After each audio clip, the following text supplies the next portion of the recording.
ఎంతో మంది తన పార్టీలో వచ్చి చేరారు. ఇప్పుడు ఆయన డైరెక్ట్ గా వెళ్ళిపోయి అదే కాంగ్రెస్ పార్టీలో చేయటం ద్వారా తనతో పాటు వచ్చి పార్టీలను వదిలి పదవులను వదిలి వచ్చిన నేతలందరినీ ఈయన కూడా సముద్రంలో కలిపినట్టుగా భావించాలి.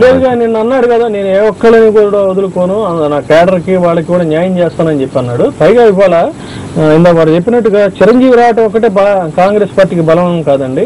కోటగిరి విద్యాధరరావు గారు, శ్రీరామచంద్ర గారు లాంటి వాళ్ళు డెడ్ అగైనిస్ట్ కాంగ్రెస్ కి మొదట. కాంగ్రెస్ లో తన కేడర్ కి న్యాయం చేసే పరిస్థితి ఉంటుందండి. అసలు రాష్ట్రంలో కాంగ్రెస్ పార్టీ అధికారంలోకి వచ్చిన రాజశేఖర రెడ్డి గారు తనకు సంబంధించిన కుటుంబం నుంచి జగన్మోహన్ రెడ్డి గారు కానీ, కేవీపీ రామచంద్రరావు గారిని, ఇటువంటి పెద్ద పెద్ద లీడర్లు కూడా కాంగ్రెస్ అధిష్టానానికి దూరం అయ్యారు అనే పరిస్థితి రాష్ట్రంలో ప్రస్తుతం కేంద్రంలో కానీ అధిష్టానం వద్ద కానీ కొనసాగలేదండి. అదే నేను ఇందా చెప్పింది, అదే రాజశేఖర రెడ్డి గారు ఉన్నప్పుడు తన వర్గాన్ని మొత్తాన్ని కూడా, ఆఖరికి కారు డ్రైవర్ ని, తన వెనకాల ఉన్నటువంటి సెక్యూరిటీ క్యాండిడేట్ ని కూడా బ్రహ్మాండంగా ఎలివేట్ చేసుకోగలిగాడు ఆయన.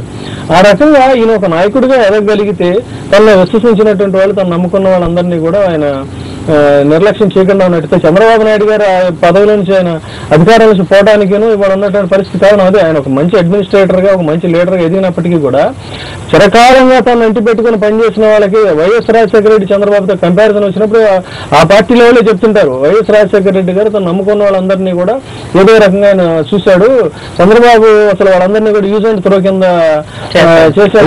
ఒక ప్రశ్న చెప్పండి, చిరంజీవి గారు పార్టీ పెట్టడం ఆయన రాజకీయ ప్రస్థానంలో చేసిన మంచి పని, లేదా కాంగ్రెస్ పార్టీలో ప్రజారాజ్యం పార్టీని విలీనం చేయటం ఆయన చేసిన మంచి పని? రెండింటిలో ఏది? అదే నేను ఇందా చెప్పినాను, పార్టీ పెట్టడం అనేటువంటిది మాత్రం తప్పు కాదు, కానీ పార్టీని నడిపించిన తీరు మాత్రం చారిత్రక తప్పిదం.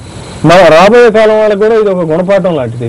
తర్వాత ఇక దాన్ని అసెంబ్లీకి ఆయన ఎమ్మెల్యేగా గెలిచిన తర్వాత కూడా వెళ్ళడం అనేది చాలా హుందాగా వెళ్ళాడు. అంటే ఏంటంటే ప్రజల తీర్పును జీర్ణించుకోగలిగాడు. అంతవరకు అది స్వాగతించదగినటువంటిది. పార్టీ విలీనం చేయడం తప్ప మరో గత్యంతరం లేని పరిస్థితుల్లో సమయం చూసి అది కూడా అక్కడ ఏంటంటే కాంగ్రెస్ పార్టీలో ఒక వ్యాక్యూమ్ ఉంది. వైఎస్ రాజశేఖర రెడ్డి గారు వెళ్ళిపోయిన తర్వాత, భవిష్యత్తులో జగన్ లాంటి నాయకుడు దూరం అయిపోయిన తర్వాత ఒక వ్యాక్యూమ్ ఉంది కాబట్టి అవకాశాన్ని ఉపయోగిస్తున్నాడు. రాజకీయాల్లో ఏ నాయకుడైనా చేయవలసింది ఏంటంటే అవకాశాన్ని సద్వినియోగం చేసుకోవడం అనేది రాజకీయ నాయకుల లక్షణం కాబట్టి దాన్ని తెలివిగానే చేస్తాడు. దాన్ని తప్పుపట్టి ఇప్పుడు సామాజిక న్యాయం జరుగుతుందో జరగదో అన్న భయం అవసరం లేదండి. ఎందుకంటే నిన్న సోనియా గాంధీ గారితో చిరంజీవి గారు మాట్లాడినప్పుడు ప్రత్యక్షంగా వాళ్ళు అంటే మీడియా ముందు చెప్పి చిరంజీవి గారికి సామాజిక న్యాయం కాదు, ఆయనతో ఉన్న వాళ్ళకి అన్యాయం జరుగుతుందేమో అని చెప్పి మీరు అన్నారు కదా, ఆయన నమ్ముకున్న వాళ్ళకి అలాంటి జరగదు అనే దానికి చెప్పడం కోసమే నిన్న సోనియా గాంధీతో మాట్లాడినప్పుడు ఆయన చెప్పారు, నేను సామాజిక న్యాయం కోసమని మీ దగ్గరకు వచ్చాను అని. ఆవిడ కూడా మీరు ఏదైతే అన్నారో నేను అది చూస్తాను డెఫినెట్ గా అన్నారు. ఇప్పుడున్న తాను నమ్ముకున్న క్యాడర్కి ఎవరైతే ఉన్నారో అందులో మీరు అనుకున్నట్టుగా ఏదైతే అగ్రకులాల వరకు కాకుండా ఇప్పుడు ప్రజెంట్ గా కాంగ్రెస్ లో సామాజిక న్యాయం లేనట్టేనా?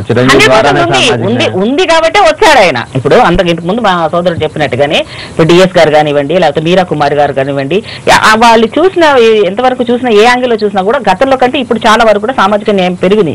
లేకపోతే ఒక వర్గము ఒక కులం వాళ్ళు ఉండేది, ఇప్పుడు అలా కాకుండా అందరు కూడా ప్రాధాన్యత ఇవ్వడం అనేది కాంగ్రెస్ పార్టీలో సోనియా గాంధీ గారి నాయకత్వం ద్వారా జరుగుతా ఉంది. ఇది ఈ దాంట్లో నమ్మకం ఉండే ఈ రోజు సోనియా గాంధీ నమ్ముకొని మరి చిరంజీవి గారు అలాంటి చేస్తాది ఆవిడ అని చెప్పేసి నమ్మకమైన. అలాగే అవినీతి, ఇంకా మీరు ఒక మాట మీరు చెప్పలేకపోయారు, అవినీతి జరుగుతా ఉన్న కాంగ్రెస్ పొత్తు ఏంటి అని కూడా అన్నవాళ్ళు ఉన్నారు. కానీ అవినీతి జరిగితే దాన్ని అక్కడ ఉపేక్షించకుండా కేంద్రంలో ఉన్న ప్రధానమంత్రి గారు కానీ సోనియా గాంధీ గారు కానీ వాటి మీద ఎంక్వైరీ వేయడం, వాళ్ళని అవసరం అనుకుంటే వదిలేసుకోవడం అనేది కూడా జరగడం జరిగింది. కాబట్టి నేను ఆవిడతో మరి విలీనానికి నేను సంసిద్ధమయ్యానని చెప్పి స్వయంగా చిరంజీవి గారు అన్నారు. అంటే ఇక్కడ సోనియా గాంధీ నాయకత్వం అనేది ఆ గతంలో కాంగ్రెస్ నాయకత్వానికి ఇప్పుడున్న నాయకత్వానికి చాలా మెరుగైన నాయకత్వం. కాబట్టి ఇక్కడ సామాజిక న్యాయం తప్పకుండా జరుగుతుంది. మహిళలకు 50% అవకాశాలు కానివ్వండి, సామాజికంగా బడుగు బలహీన వర్గాలకు అవకాశాలు కల్పించడం డెఫినెట్ గా ముందుంటారన్న నమ్మకం విశ్వాసం కాంగ్రెస్ పార్టీ. మనతో పిఆర్పీ నేత నంబూరు శ్రీనివాస్ గారు ఫోన్ లో ఉన్నారు. Good morning Srinivas. Good morning అండి. శ్రీనివాస్ చెప్పండి, మిమ్మల్ని వదిలి కాంగ్రెస్ పార్టీని ప్రజారాజ్యం పార్టీ విలీనం చేసినట్టుగా భావించాల్సిన అవసరం ఉందా? మీ అందరితో కలిపి విలీనం చేసినట్టుగా భావించాల్సిన అవసరం ఉందా ప్రజారాజ్యం పార్టీని కాంగ్రెస్ లో? ఇప్పుడు చిరంజీవి గారు ఒక విధంగా చెప్పాలంటే చాలా ఎలాబరేట్ మైండ్ కలిగినటువంటి వ్యక్తి అండి.